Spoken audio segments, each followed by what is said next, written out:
morning students. 11th Science Mathematics 1 chapter number 2 Trigonometric Functions 1 यातलं first lecture मागच्या लेक्चरला आपण टाकलेलं आहे lecture number 2 trigonometric ratios of some angles. आता सम अँगल्स मध्ये आपल्याला भरपूर अँगल त्या ठिकाणी माहिती आहेत ऑलरेडी, काही माहित नाही ते घेऊ आपण. First of all 0 degree and 90 degree. Now consider a standard unit circle. What is mean by standard unit circle? Standard means its center is origin O00 and unit means its radius is 1 unit, means OA is equal to 1 unit. Now take a point A on circle as well as on x axis.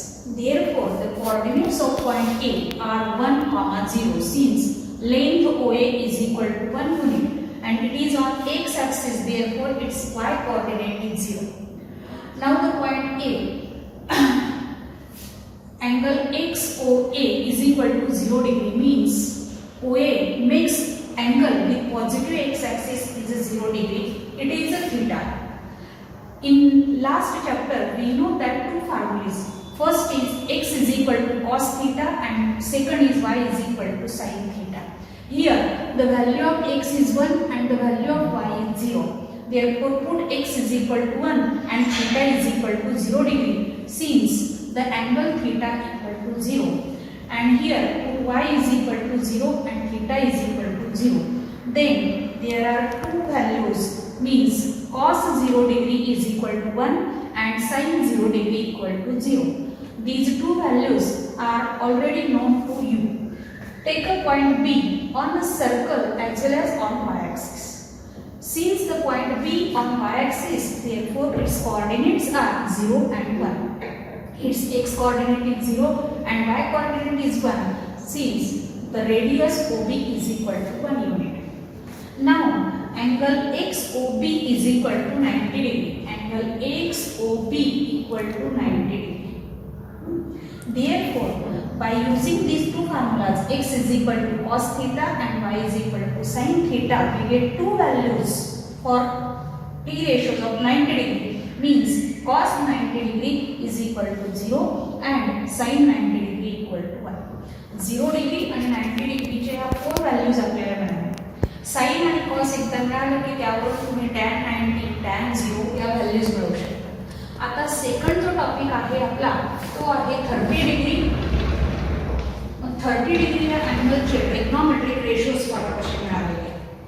Now consider a standard unit circle same as this. Take a point P XY on circle such that तो कसा घ्यायचा angle XOP is equal to 30 degree. Now draw PM perpendicular on x axis. Why इथे perpendicular आहे. Now in right angle triangle OMP, it is 90, it is 30. Therefore the angle OPM is equal to 60 degree. It is a remaining angle of triangle. Triangle चा तो राहिलेला angle आहे.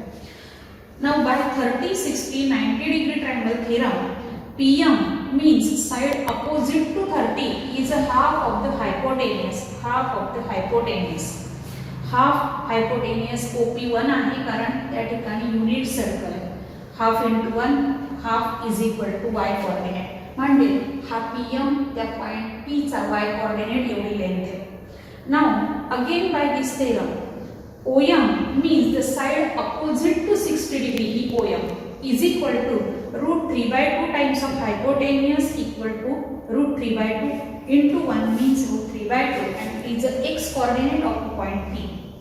Therefore by definitions x is equal to cos theta and y equal to sin theta. We get the value of x is a √3/2 and the value of theta is a 30 degree.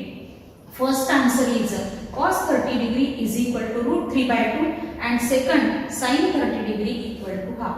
जे already तुम्हाला माहिती आहे पण आपण या फॉर्म्युल्यांचा उपयोग करून या व्हॅल्यू व्हेरीफाय करून घेतोय.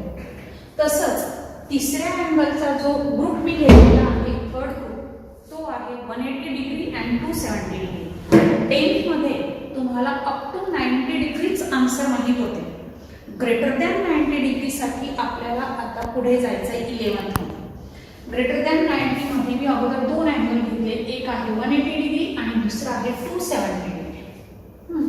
परत तसेच दोन पॉईंट घेतले, अँगल पॉईंट ए आणि पॉईंट बी, पण ते दोन्ही पॉईंट निगेटिव्ह एक्स आणि निगेटिव्ह वाय ॲक्सिसवर घेतले.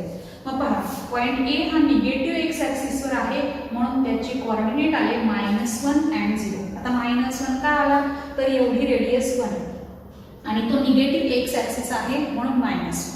तो एक्स ॲक्सिसवर आहे म्हणून त्याचा वाय कोऑर्डिनेट 0 घेतला. But point A makes the angle with positive X axis is 180 degree. A हा पॉईंट पॉझिटिव्ह एक्स ॲक्सिसशी कितीचा अँगल करतो, 180. म्हणून angle XOA equal to 180 theta. Using this formula, cos theta means cos 180 is equal to x. The value of x is a -1. Therefore, new formula is cos 180 degree is equal to -1 as well as sin 180 degree equal to 0. And similarly, point B makes the angle with x axis is a 270 degree. And therefore here theta is equal to 270. Therefore cos 270 degree equal to x coordinate 0 and sin 270 degree is equal to -1. These are the formulas. Now next,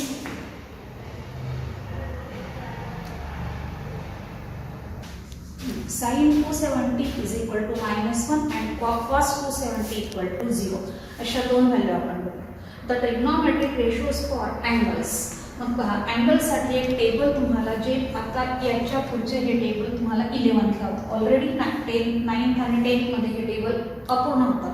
मग पहा, मी इथे काय केलेलं आहे, angle theta degree as well as radian, जे तुम्हाला माहीत असलं पाहिजे 11th मध्ये. 0 degree equal to 0 radian, 30 degree equal to π/6 radian, 45 degree equal to π/4 radian, 60 degree equal to π/3 radian, 90 degree equal to π/2 radian, 180 degree equal to π radian, 270 degree equal to 3 π/2 radian, and lastly 360 degree means one complete rotation is equal to 2 π radian. आणि trigonometric ratios पहा इकडे टाकलेले आहेत. म्हणजे साइनच्या सगळ्या value आपण इथे लिहिणार, cos, tan, cosec, sec, cot. इथे एक शॉर्टकट तुम्ही लक्षात ठेवायचा, तो शॉर्टकट लक्षात घ्या. 0, 1, 2, 3 and 4, 90 पर्यंत जायचं. 0 to 4. Divide each term by 4. प्रत्येक टर्मला कितीने डिव्हाइड करायचंय, 4. अँड टेकिंग स्क्वेअर, प्रत्येकाचं काय घ्यायचं आहे, स्क्वेअर. हा शॉर्टकट लक्षात ठेवायचा, यानुसार तुम्हाला प्रत्येक व्हॅल्यू तिथे मिळवता येईल. Square 0 upon something, answer 0. 1चं स्क्वेअर रूट 1, 4चं स्क्वेअर रूट 2, आन्सर हाफ. 2/4 ला जर आपण सिम्प्लिफाय केलं तर तो √1/2 येतो, पण 1चं √1 आणि डिवाइड बाय √2. 3चं √3 आणि 4चं √2. 4 get cancel, answer 1. The √1 is 1. मग पहा व्हॅल्यू कशा आल्या. Sine 0 degree is equal to 0, sine 30 degree equal to half, sine 45 degree equal to 1/√2, sine 60 equal to √3/2 and sine 90 equal to 1. या पुढच्या व्हॅल्यू मी तुम्हाला या अगोदर समजावून दिलेल्या आहेत. त्यापैकी साइन 180 ची व्हॅल्यू तुम्हाला पाठ करायची आहे 0, साइन 270 ची व्हॅल्यू आहे -1 आणि साइन 360 ची व्हॅल्यू आहे 0. अशा या 3 व्हॅल्यू तुम्हाला कंप्लीट करायच्या आहेत, त्या पाठ करायच्या. यानंतर कॉसच्या व्हॅल्यू लिहिताना या 90 पासून रिव्हर्स ऑर्डरने व्हॅल्यू लिहायच्या. ही जी लास्ट व्हॅल्यू आहे ती इथे फर्स्ट टाकायची, ही जी 4th नंबरला आहे ती इथे सेकंडला टाकायची, थर्डला थर्डचीच येईल. ही जी सेकंड व्हॅल्यू आहे तिकडे 4thला टाकायची आणि ही फर्स्ट व्हॅल्यू आहे ती इथे लास्ट म्हणजे 5thला टाकायची. तुम्हाला व्हॅल्यू मिळाला पहा. cos 0 degree is equal to 1, cos 30 degree equal to √3/2, cos 45 degree equal to 1/√2, cos 60 equal to half and cos 90 equal to 0. पुढच्या व्हॅल्यू आपण पाठ करणार आहोत. It is -1, 0 and it is 1. या ठिकाणी ज्या 0 डिग्रीच्या व्हॅल्यू असतील त्याच 360च्या असणार आहे, कारण वन कंप्लीट रोटेशनला टर्मिनल रे हा 360चा आणि 0चा सेम जागेवर येतो. And if the angles are coterminal their T ratios are same. मग इथे पाहता टॅनच्या व्हॅल्यू कशा मिळवायच्या, इथे मी लिहिल्या रिव्हर्स ऑर्डरने. या 3 व्हॅल्यू तुम्हाला पाठ करायच्या. त्यानंतर टॅनची व्हॅल्यू कशी लिहायची, तर inter relation between T functions sine theta upon cos theta is equal to tan theta येतो. म्हणून यांचा रेशो आपण इथे लिहा 0/1 answer 0, 1/2 upon root 3/2 2 get cancelled, answer 1/√3. Both values are same, therefore its division is a 1. Root 3/2 upon 1/2 2 cancel, root 3/1 means only root 3. 1/0, if denominator is 0 then the value is not defined, and d means not defined. 0 upon something, answer 0. -1/0 is a not defined, and 0 upon something, answer is 0. अशा या value sine cos आणि टॅनच्या value झाल्यानंतर cosec सेक आणि कॉटच्या value लिहिण्यासाठी मी तुम्हाला inter रिलेशनचाच उपयोग करायला आहे. साइनचा रेसिप्रोकल आहे कोसेक, म्हणून याच्या अगदी रेसिप्रोकलचा अर्थ न्यूमरेटर आणि डिनॉमिनेटर इंटरचेंज करायचा. 0चा रेसिप्रोकल आहे नॉट डिफाईन.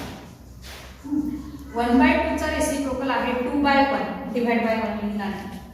1/√2चा रेसिप्रोकल आहे √2/1.